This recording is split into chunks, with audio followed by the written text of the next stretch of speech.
Асқабақтың дәмі адамның денсаулығына зор пайдасын тигізе алады. Ол туралы осы видеода толығымен тарқатамыз. Арнамыздан алыстамаңыздар. Асқабақ дәні 10 түрлі дертке шипа бола алады.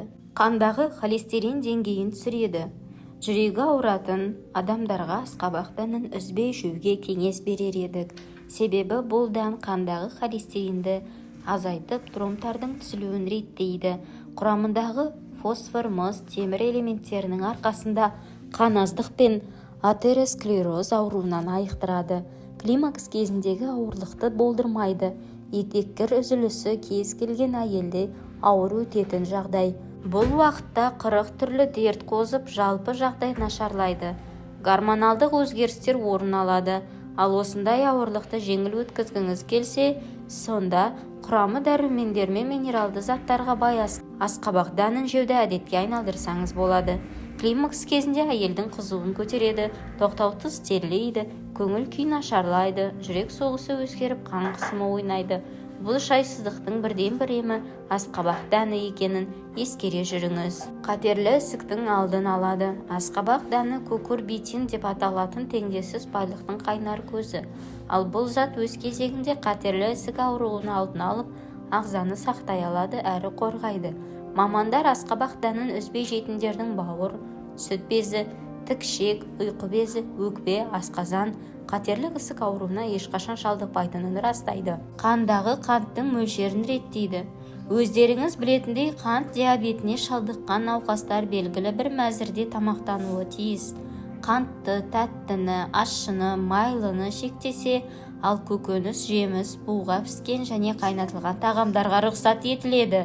Оған қоса, асқабақ дәннің де кереметтей пайдасы бар екені айтылады. Бұл бағалы дән ағзадағы улы затты шығарады, жасушаларды жаңартады, ұйқы безінің жұмысын жақсартады, инсулиннің дұрыс бөлінуін қадағалайды. Нәтижесінде қандағы қант мөлшері өз қалпына келеді. Ерлердің денсаулығын жақсартады.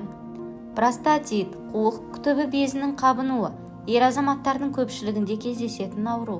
Аталған ауру денсаулығыңызға ғана емес, өмір сүру қалпыңызға да, төсектегі тірлігіңізге де кері әсерін тигізеді. Ал оның алдын алып немесе сақтанғыңыз келсе, бір уыс асқабақ дәнін жесеңіз болады. Емді күніне 3-4 рет қайталау арқылы айықпас дертіңізден арылатын едіңіз. Л-аргинин заты ерлердегі тестостерон гормонын жандандырып, қуық асты безінің жұмысын жақсартады. Сонымен қатар жамбастың қан айналымын тездетіп, суықты емдейді, әрі ісігін қайтарады. Артық салмақтан арылтады. Кез келген дән, әсіресе асқабақ дәні өсімдік ақуызы мен жасұныққа бай. Ал бұл заттар өз кезегінде ағзадағы майды ерітіп, артық салмақтан арылтады. Диетологтар қарныңыздың ашқанын сезе бастасаңыз, асқабақ дәнін жеуге әдеттеніңіз дейді. Оның құрамындағы пайдалы заттар ішектің жұмысын жақсартып, зат алмасуды реттейді. Көңіл күйді көтереді. Асқабақ дәнін жесеңіз, ағзадағы серотонин атты қуаныш гормоны бөлінеді. Дәннің құрамындағы триптофан амин қышқылы сізге сергектік сыйлар еді. Жүйкені жақсартып, миды тынықтандырады. Диетолог мамандар күніне 7 дана асқабақ дәнін жесеңіз, көңіл күйіңіз керемет көтеріледі дейді. Сондықтан да депрессия алған адам, стресте жүргендерге және үнемі мазасызданатындарға асқабақ дәнін қалтаңыздан тастамасаңыз деген кеңес берер едік. Ішекті құрттан тазалайды.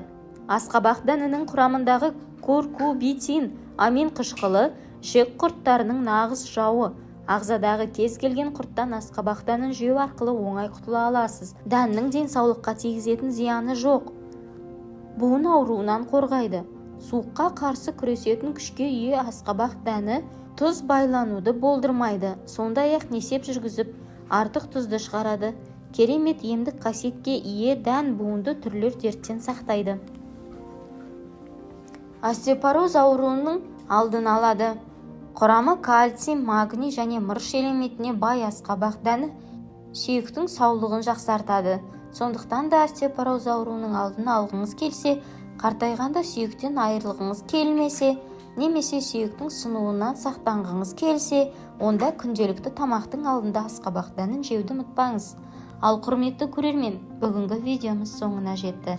Егер сізге ұнап көңіліңізден шығып жатса, арнаға тіркеліп, басқа да пайдалы видеороликтерді көріп шығуды ұсынамын. Ал мен осы айдың 15-іне дейін дәл осы арнада 5000 оқырман жинауды мақсат тұтып отырмын.